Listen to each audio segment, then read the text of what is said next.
भैया होन एक समय की बात है। एक किसान था। उसने अपने खेत में गन्ने बोए थे और गन्ने बड़े बड़े हो गए थे। किसान दिन भर तो खेत में रहता था, पर शाम को वह घर चला जाता था। जब गन्ने पक गए तो क्या मोदी जी दूसरे ने उनके गन्ने काट ले गए क्या? नहीं योगी जी, किस्सा आगे तो सुनो, बड़ा मजा आएगा। गन्ने जब पक गए तो उन गन्नों को खाने के लिए इंद्र का हाथी आता था। वह रोजाना रात में आता था और गन्ने खाकर चला जाता था। किसान जब दिन में जाता था, उसको लगता कि गन्ने कम हो गए हैं और गन्ने टूटे फूटे दिखाई दे रहे हैं। तो किसान ने सोचा कि रात में कोई न कोई जरूर आता होगा गन्ने खाने के लिए। तो वह किसान खेत में रात रुका और भैया रात हुई तो इंद्र का हाथी गन्ने खाने के लिए आ गया। और इंद्र का हाथी अपनी धुन में गन्ने खाए जा रहा है और इधर से किसान एकदम तुक लगा के बैठा ही था कि कब कौन आए, कब मैं उसको पकड़ूं। तो भैया हाथी तो गन्ने खा रहा था, इधर से किसान गया। मोदी जी, हाथी ने तो एक ही सुन में वो किसान को चित कर दिया होगा चारों कोने। नहीं भैया, सुनो तो सही, मैं बता रहा हूँ। किसान ने भैया हाथी से कहा कि तुम कहाँ रहते हो और मेरे खेत के गन्ने खाने के लिए रोजाना आ जाते हो? अगर तुम मेरे गन्ने खा जाओगे तो मैं क्या खाऊंगा और मेरा परिवार क्या खाएगा?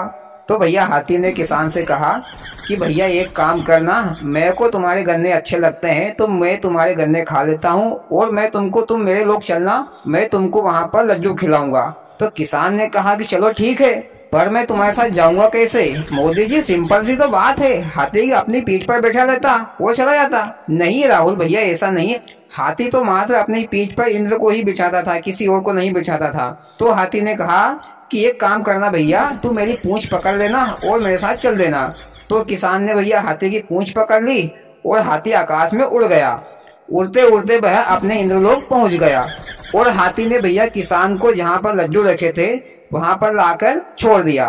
किसान ने भैया लड्डू उनको देखा, इतने सारे लड्डू, और लड्डू भी छोटे मोटे नहीं, अरे तोप के बराबर के लड्डू। किसान ने सोचा कि एक लड्डू में तो मेरा पूरा परिवार 4 दिन तक खा सकता है।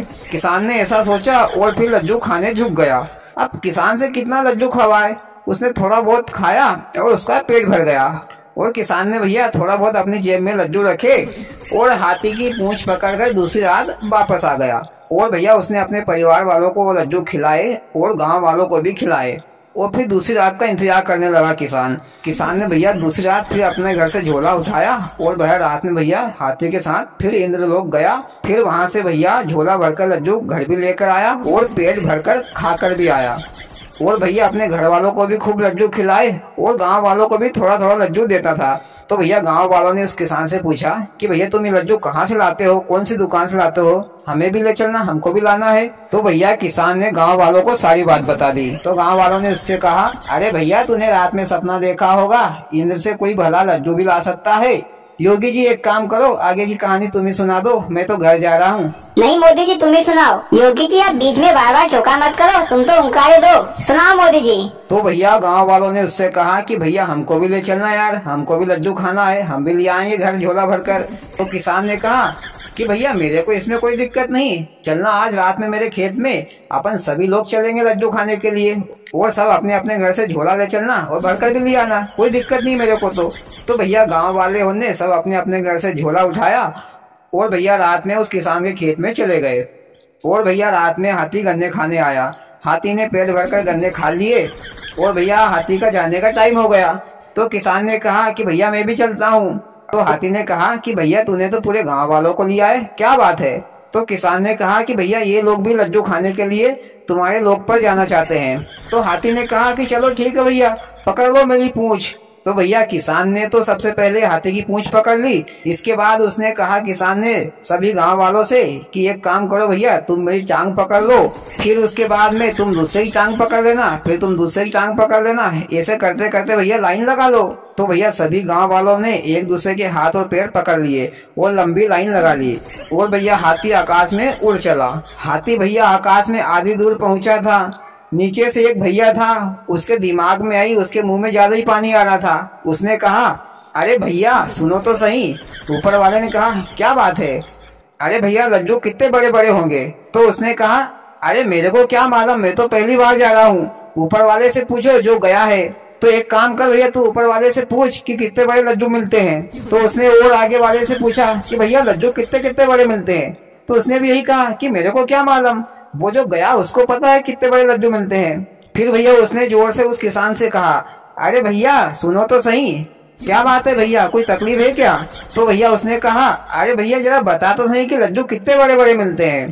पर भैया वो किसान तो हाथी की पूंछ पकड़े हुए था, तो भैया वो किसान अचानक भूल गया और भैया वो किसान ने हाथी की पूंछ छोड़ दी और भैया हाथ से बताने लगा कि भैया इतने बड़े बड़े लड्डू मिलते हैं। हाथी की पूंछ जैसे ही छोड़ी तो सब भैया एक के बाद एक टप टप टप टप सब नीचे आ गए। नीचे भैया सब गांव वालों का ढेर लग गया। धीरे धीरे भैया आदमी उठे, सबको जोर से लग गई, किसी का हाथ टूट गया, किसी का पांव टूट गया, किसी को माथे में लग गई, किसी को कहीं लग गई।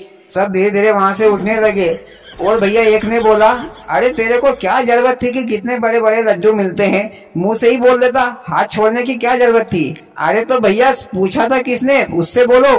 अरे पूछा था किसने, लड्डू के चक्कर में तो अपने हाथ पे तोड़वा लिए भैया, ऐसे लड्डू से तो वैसे ही अच्छे। भैया सब गांव वाले लंगड़े लूले हाथ पे टूटे हुए करांचते अपने घर चले गए और भैया सोचा कि अब कभी भी लड्डू खाने नहीं जाएंगे। और वो किसान ने भी कहा कि भैया अब लड्डू नहीं खाऊंगा, ऐसे लड्डू से तो वैसे ही अच्छा।